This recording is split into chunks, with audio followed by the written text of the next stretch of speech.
Hi, good evening all. Good evening, ma'am. Yeah, very good evening.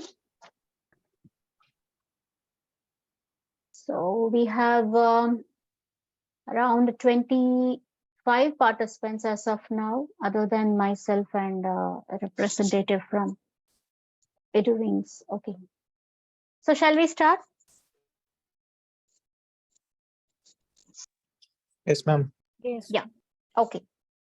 So this is going to be the third session of human resource management and business organization and management. So today's session is about, we are going to know, like, see the other types of business organizations. So in our last session, we have already seen a few types. That is, what is acquisition, what is diversification, amalgamation, and like a few other types of organizations. So the remaining parts we are going to see. And then and this session, no, we will be having a brief idea about, not detailed, but brief idea about demand and supply forecasting. This is all about the manpower, demand and supply forecasting of manpower in the organization.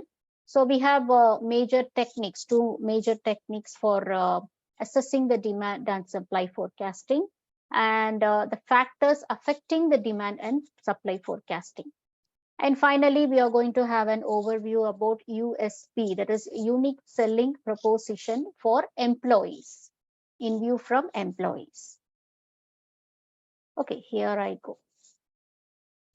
So the remaining types of business organizations: sole proprietorship, that is a person, a single person owns the organization.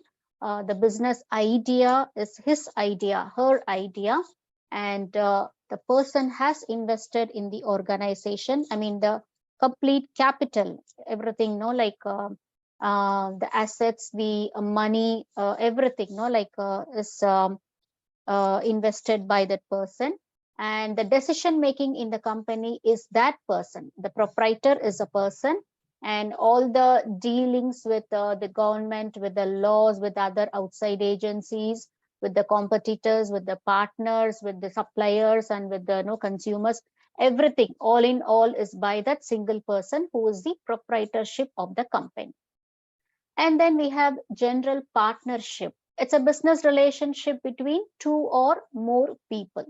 So on basis of few rules or no set of guidelines and no like acceptances on few policies and regulations, two or more people join hands together. So they get into a partnership, a legal contract or no partnership contract will be made. So like and then in that contract, the percentage of the authority or the percentage of the capital invested by each of them in the partnership will be like it will be mentioned in the contract. So everyone has no equal right to like voice out their opinion. If there is a decision making, if there is a decision making process, each of the partner can take participate in that decision making. Sometimes a company comes with like working partners as well. That is, the person will not have to invest in the company, but they can like he or she can invest the idea, the skill set, or whatever the person has got, the techniques, whatever like they can invest in the business. They can like make profit for the business, see profit for the business, and in that way they can like contribute to the business, contribute to the organization. And of course even if it is a working partnership, like even that person has the authority to like take part in the decision making. And then limited liability company, LLC. In India we don't have no much LLCs, not LLCs. We usually register as limited companies, private limited or public limited company, whereas in foreign countries, especially Western countries, you can see the name LLC. There is a small difference, not much difference. Usually they don't have limited companies. The Western countries, they don't name their companies as like limited. They usually mention it as limited liability company. So it's a hybrid business structure. What is a hybrid business structure? I mean, it means no that there is no sole proprietorship. A group of people no is running the business, and these persons run with the limited liability. That is, their investment in the company is very limited. And then as a result, what happens is like even if the company meets a drastic loss, so these persons no they don't have to worry too much. Whoever have invested no they don't have to worry too much, because they are not going to pledge everything no whatever they have for the company. So they have invested only a limited no like amount of money, or no whatever it is, very limited amount. So that would be a loss, so they don't have to worry much about the loss, so that they can know like very confidently and directly invest in the company. So the only difference between the limited companies in growing countries like India and the LLC companies in like Western countries is limited companies pay taxes, where LLC they don't have to pay taxes. Then comes corporation and incorporations. Again, corporation, corporate companies, they have their roots in India. They are established in India, whereas in foreign countries they are mentioned as incorporations, Inc. in shorter form. So this is now owned by shareholders, and these shareholders, that is whoever has invested in the company, they elect the board of members, they elect the CEO of the company, they elect the president of the company. So in this case, it is there is no such thing that the CEO of the company is the main investor in the company. So here the shareholders, they come to a conclusion, or they vote and select the CEO or the president of the company, and other board of directors or board members as well. And the corporation is liable, that is the board of directors, whoever is in the position, the topmost position, no, they are liable for all the consequences, all the actions, and all the financial matters no which happens in the business. So the shareholders don't have to know like involve themselves into all of these matters. So whether the company is doing profit, the shareholders will get their no percentage of no like money. They don't have to worry about it. Even if the company like goes wrong, I mean, if it meets any losses, what happens is these board of directors, no, this shareholders, no, like they conduct a meeting, and they will rethink about no changing the designation of the person, or changing the person itself, whether a new CEO or a new president can be appointed, or a new task force can be no appointed to oversee all the other remaining activities. And then comes the cooperative. As we all know, cooperatives know like it acts as associations. So you need to be a member of the association to enjoy the benefits no like you are reaping from the association. So for cooperative, it applies the same for cooperative businesses as well. So you need to be a member of the cooperative organizations to participate in no like decision making, and to participate in no like all other company related matters.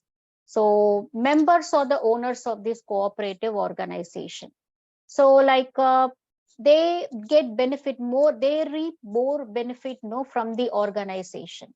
So there is much chance of no like cooperative societies or cooperative organizations no like moving into loss, because they operate in a very limited liability, they operate in a like very limited no like resources and everything. So mostly no like it will not be they may not see a much profit, a greater profit. At the same time, they do not go into loss as well.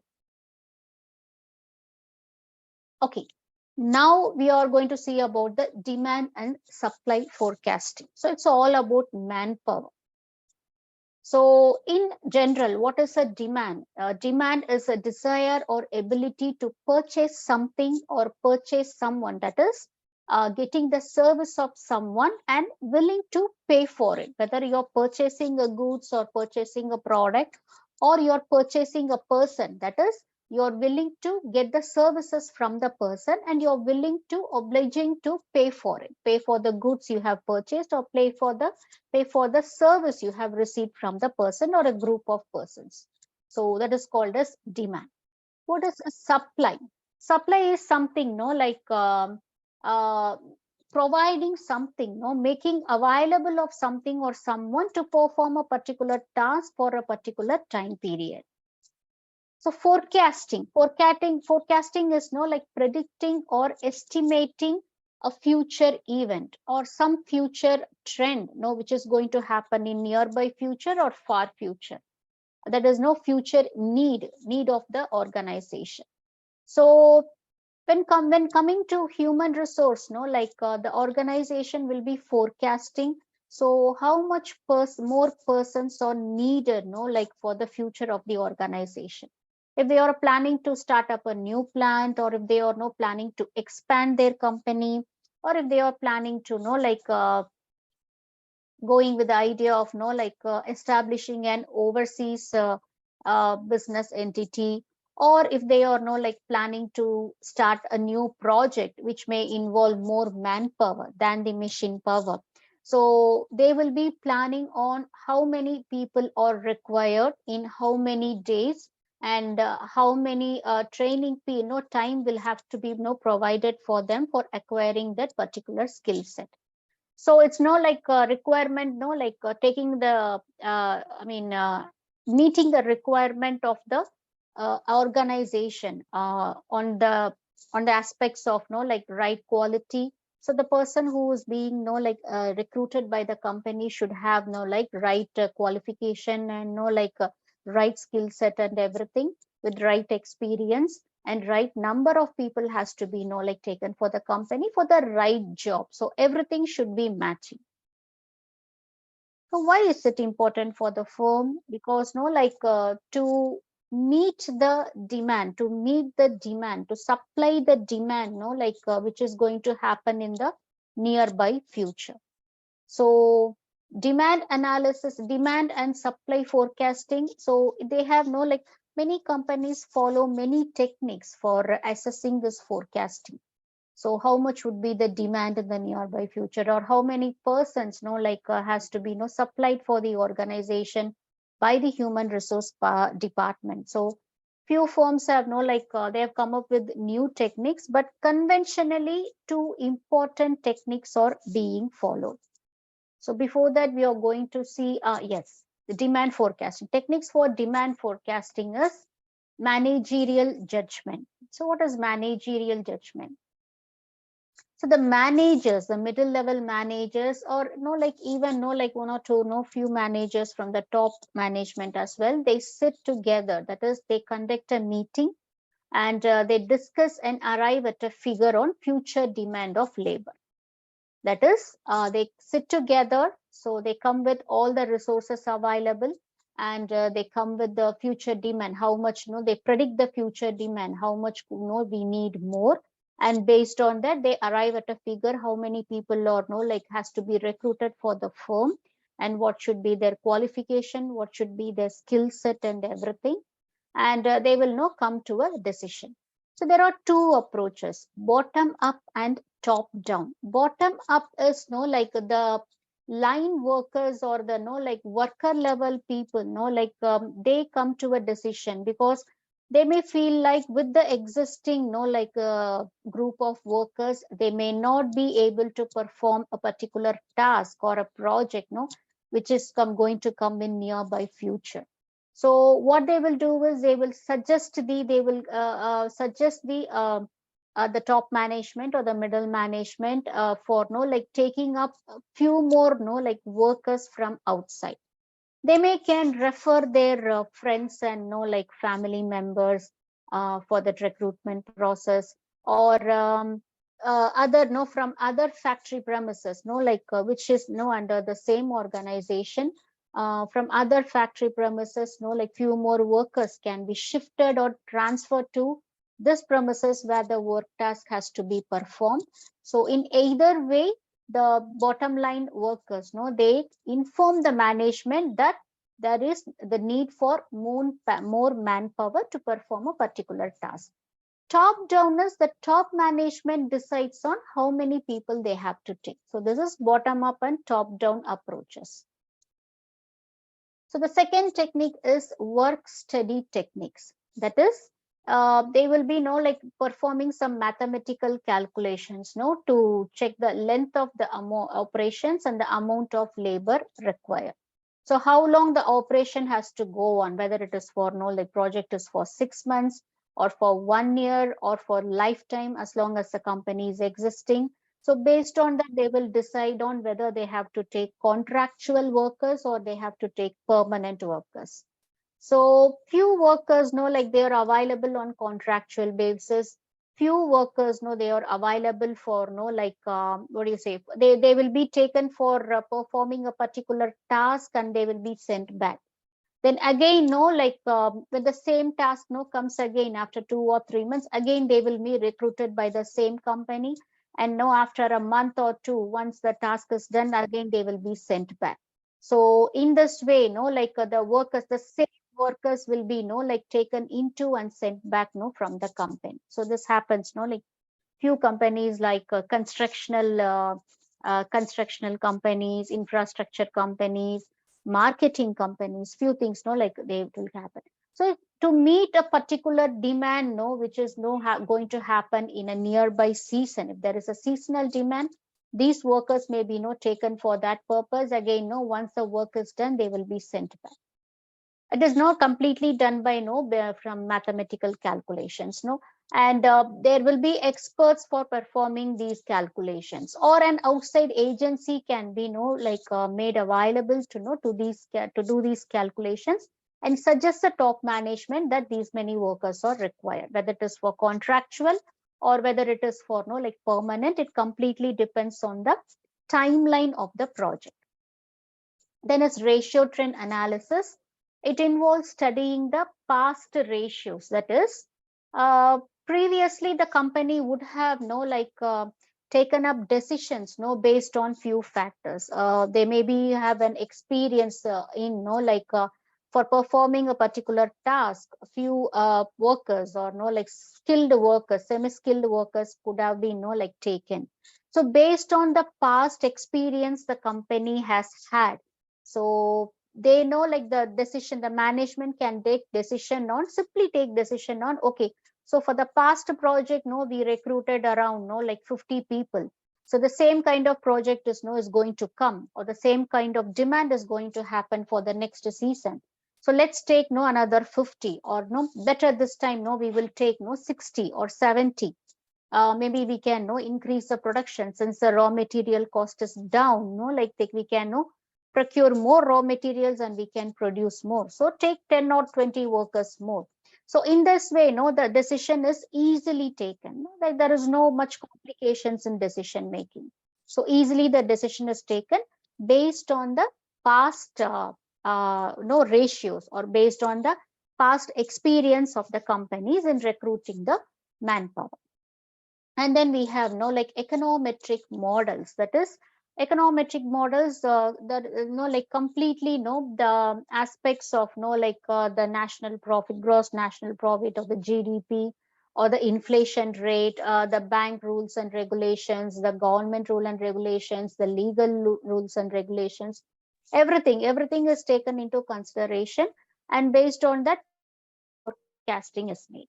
For example, if inflation is happening, like there is like a higher level of inflation, so there is a chance, like after some time a recession may happen. So the company cannot like dare to take more workers at a time. So there is a chance of layoff, like if there is a recession coming on, or if there is a recession period, like the company suddenly may lay off like thousands of people once in within a time. So that should not happen, because the workers who is completely dependent on daily wages or weekly wages may suffer. They may like suffer very badly. So that cannot happen. So the people who is responsible for this forecasting thing, they have to like properly work out on, very committedly they have to work out on really how much people is no needed for the organization. But these factors are taken into consideration: the GNP, the GDP, the inflation rate, even the export import policy, formulated by government. They may come up with new policies, so we were mostly a few years back, I mean many years back, we were completely into this use Indian products only, that kind of slogans. No, it was going on. Then after globalization happened, everything was ulta. So we were getting no products, somewhere from remote, Italy, or here from Japan, and our products are going all over the world. The Indian products, they are going all over the world. So suddenly, the everything has changed. The global trade itself, it has changed. So completely depends on these factors. And then we have Delphi technique, a very famous technique. No, so in this technique, there's a model.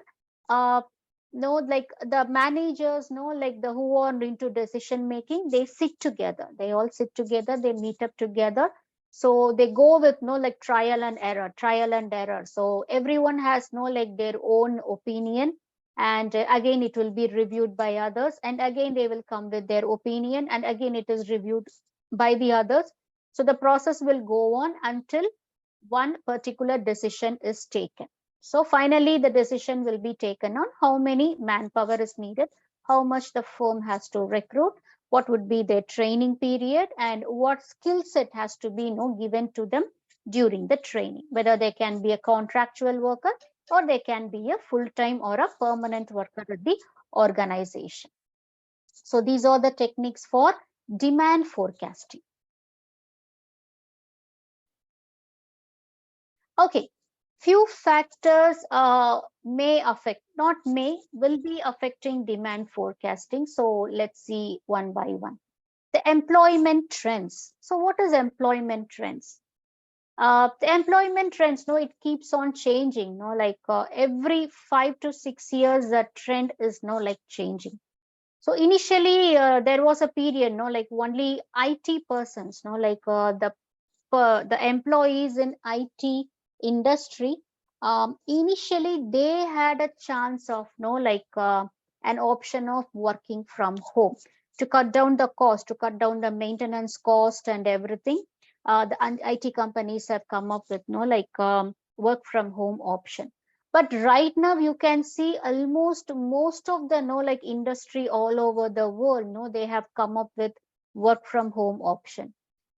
Even in universities and colleges, if see, half of the sessions, half of the sessions in the sense, a few subjects taken offline, that is the classroom sessions are taken, and few sessions are taken online.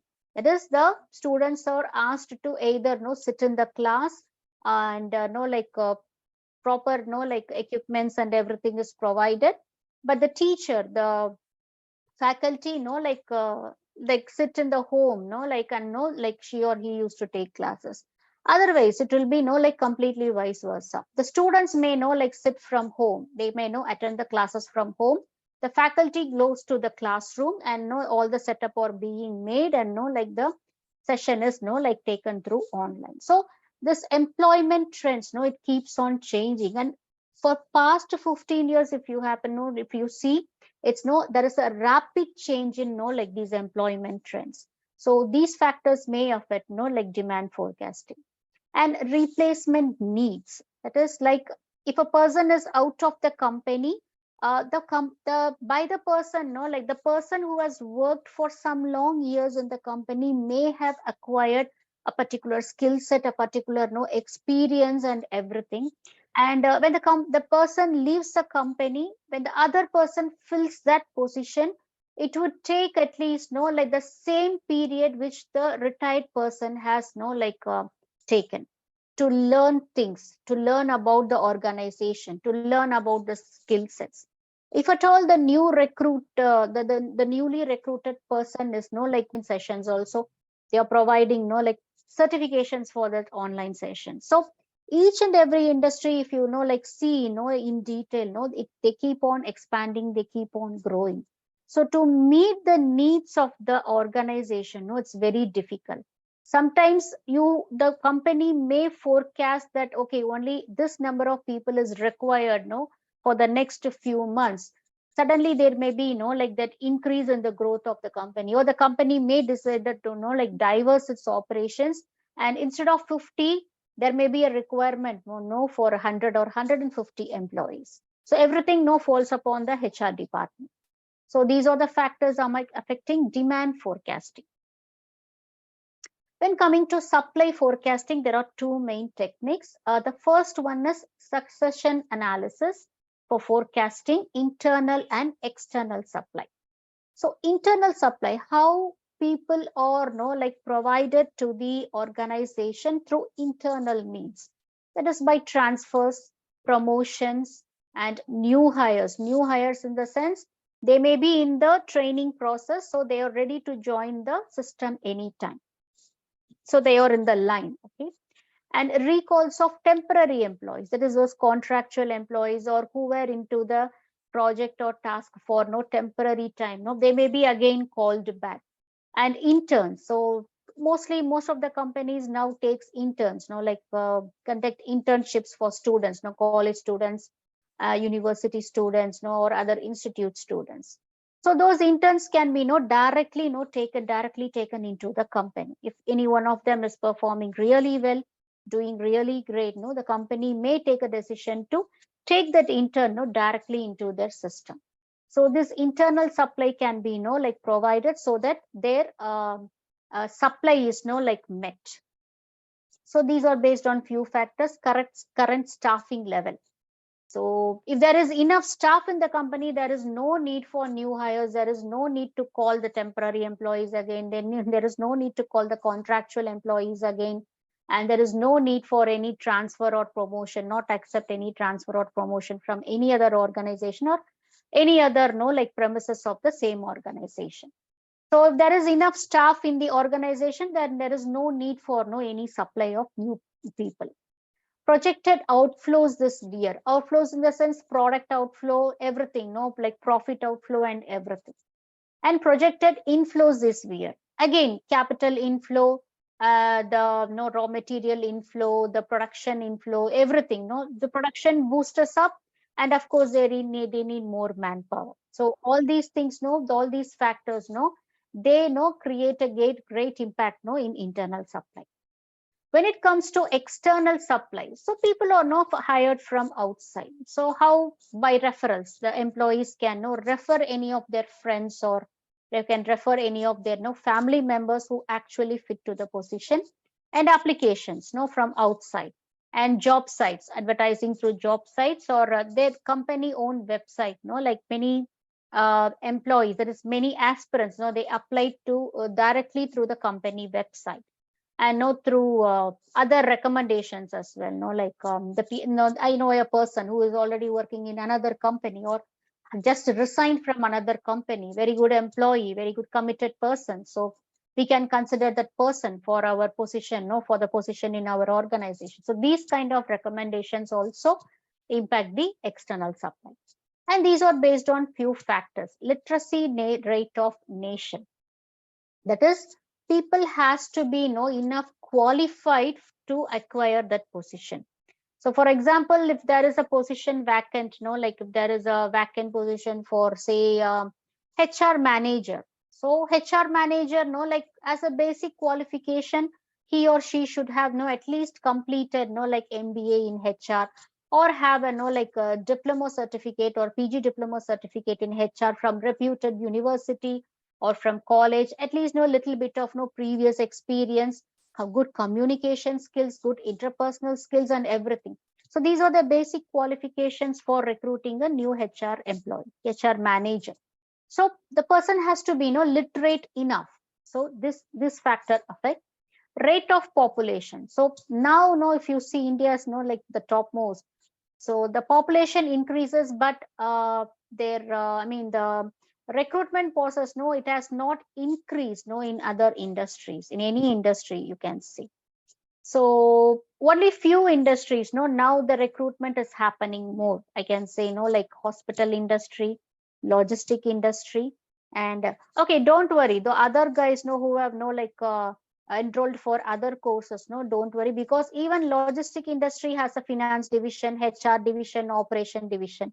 So if it is a no like marketing company, even the marketing company has no finance division, operations division, HR division.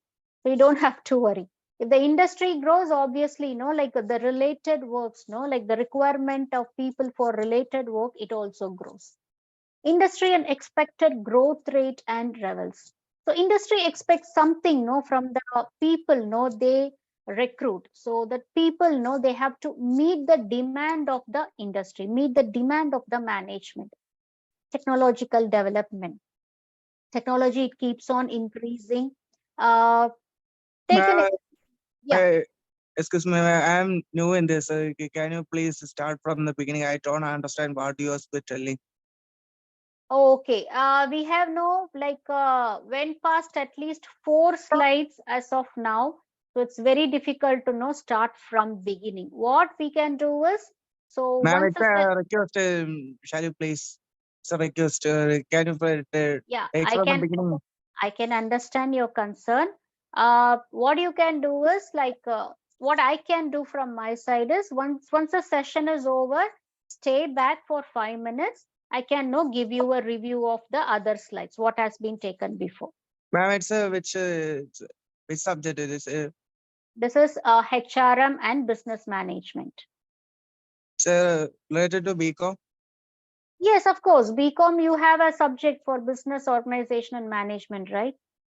But the education counselor told me that you have to take from the beginning.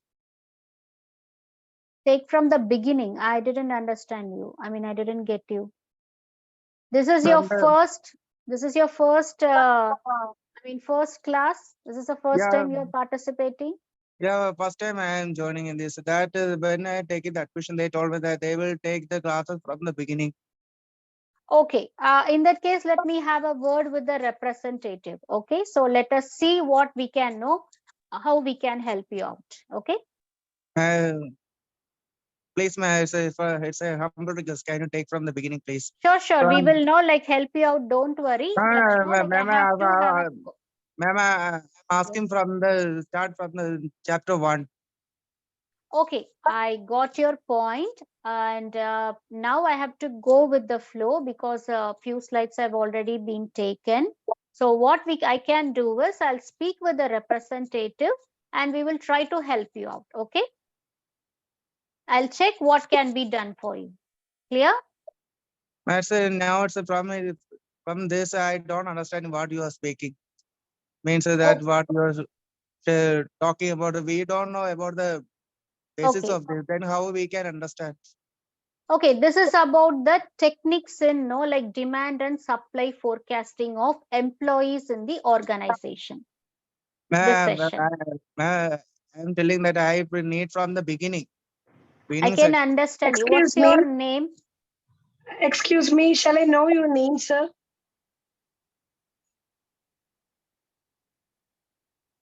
Excuse me, hello.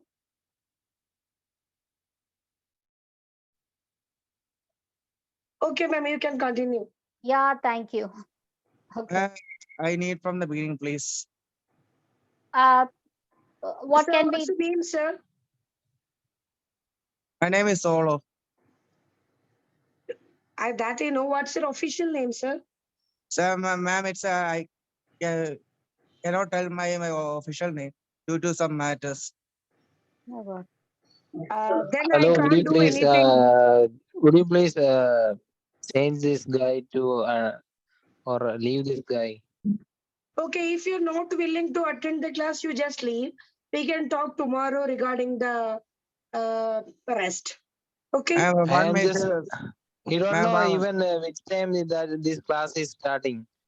I think it's starting from 7 o'clock.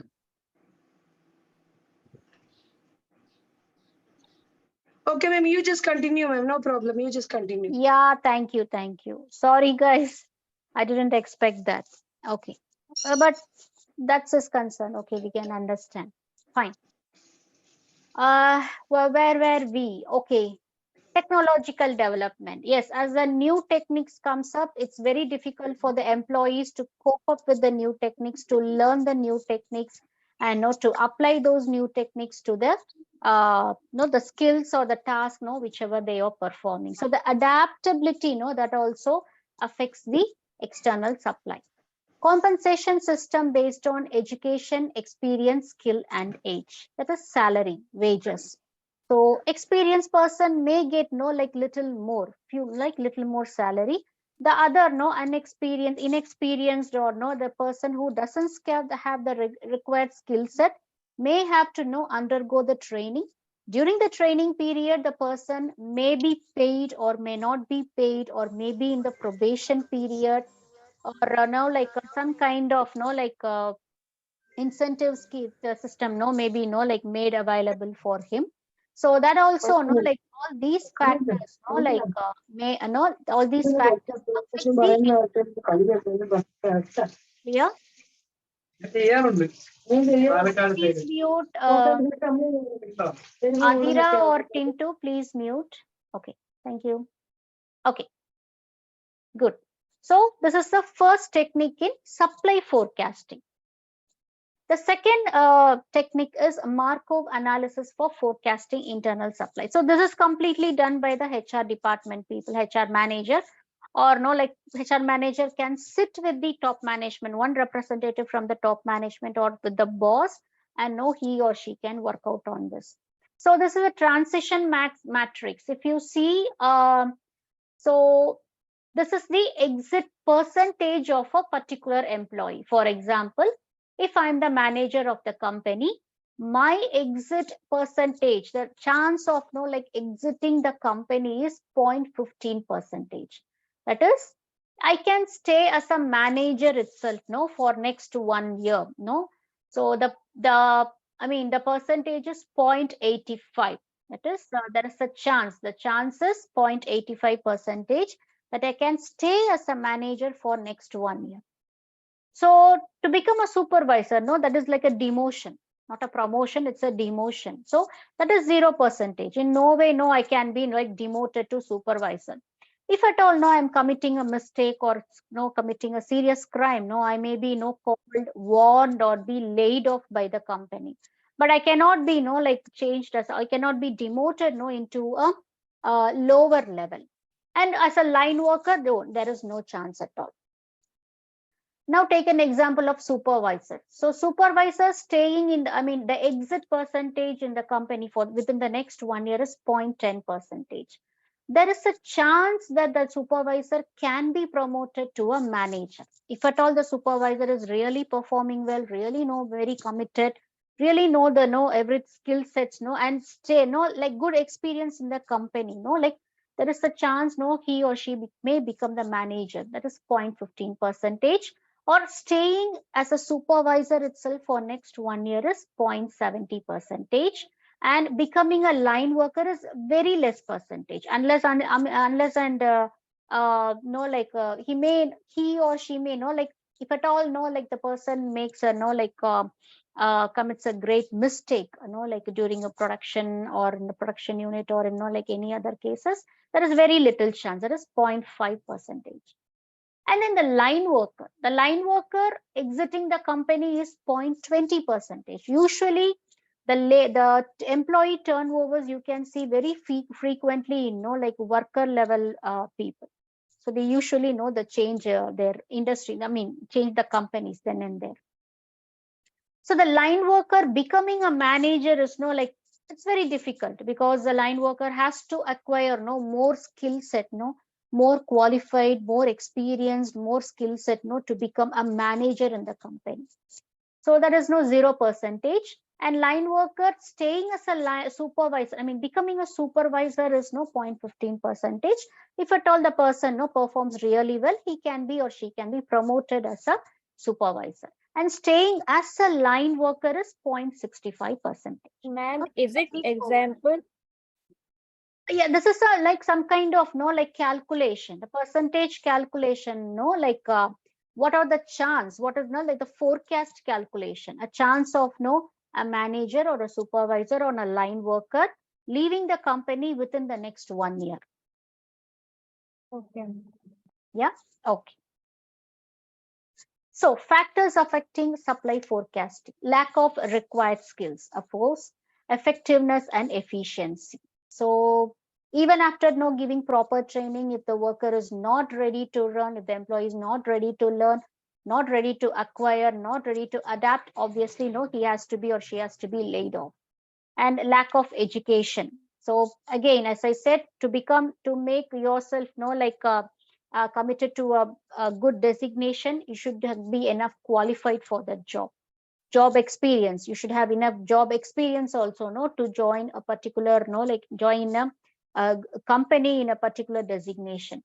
Problems in relocating, boarding and food. Few employees may be taken from other part of the country, that is other regions from the country. They may have difficulty in staying in a new place, eating the food which is very new to them, or relocating problems, so this may also affect the supply forecasting.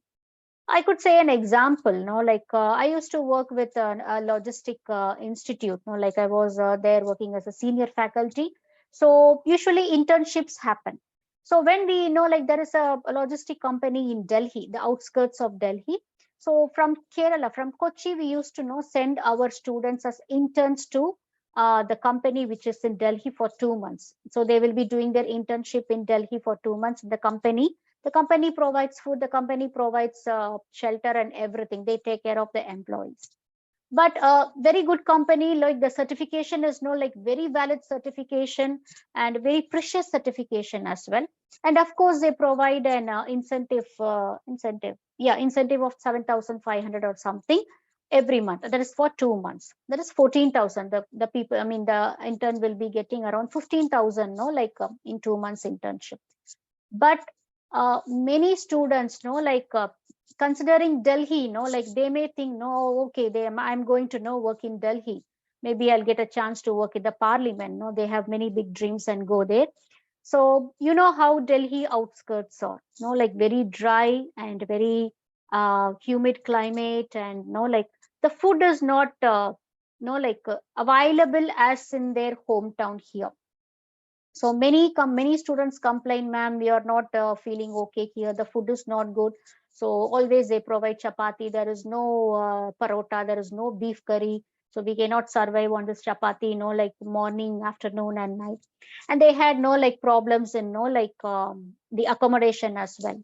And they had the problems in the relocating part as well, because there is nothing to roam and see in the outskirts of Delhi.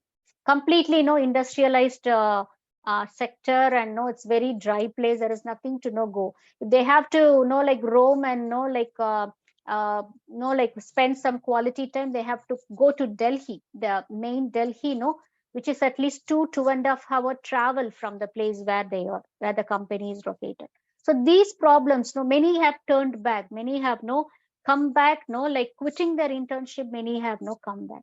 So these kind of problems, they affect supply forecast. The company will be thinking, who has taken these students for internship. They may be thinking, okay, 60 students are taken for internship. We will be selecting, at least 25 to 30 out of those good performing students, excellently performing students.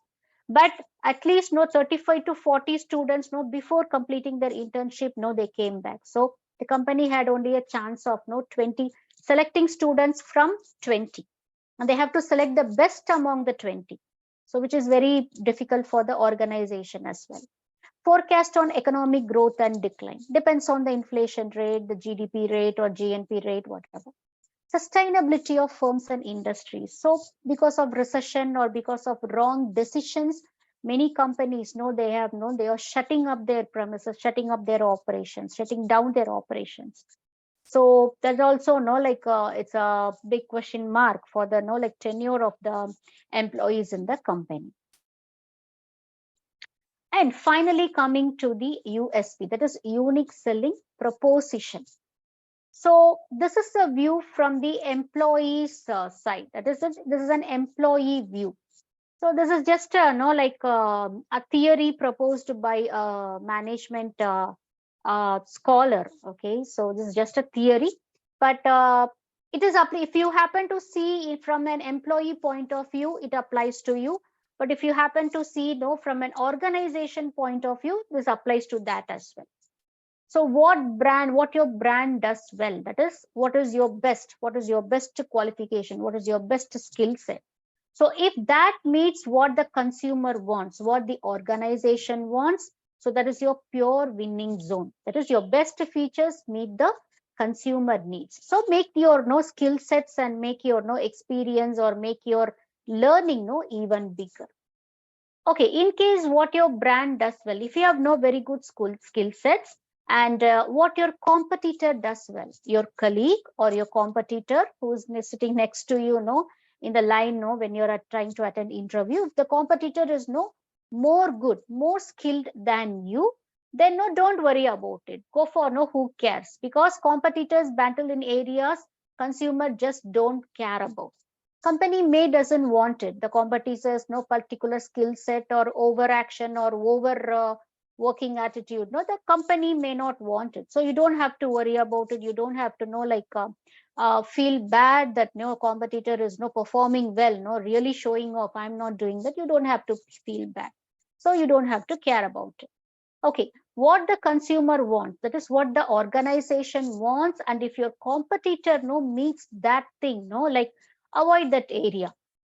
Because if you happen to enter into that the relationship between a good relationship between your competitor and the organization, that management of your organization, you will be in a great trouble. You may lose your temper, you may fall into frustration. So don't worry about it. Just think about your work, go on with your work, improve your skill sets and everything.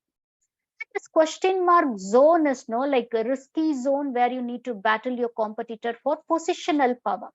Is everything is there. The consumer wants, very well. You're also like equally equipped. Your competitor is also equally equipped. That then in that case, like you have to do something, acquire something more so that you win the race. So this is all about USP, that is unique selling proposition.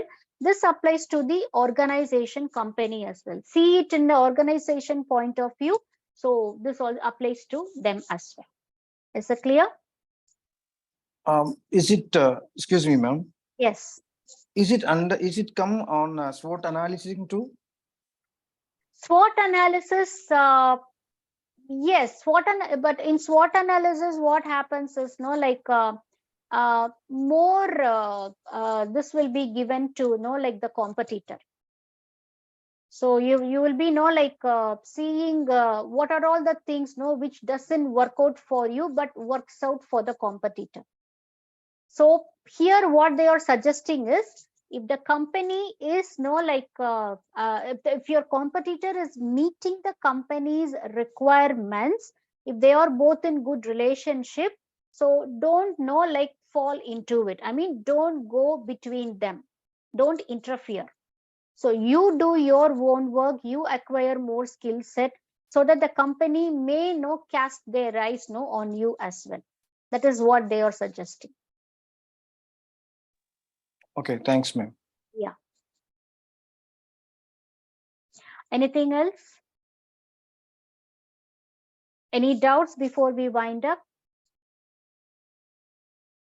One more thing, sir, ma'am. Actually, you had discussed about the internal and external. Yeah. Okay, so in the abrupt situations, such as when the companies are not performing as before, then what they maybe think about is the the exit employees may be recalled.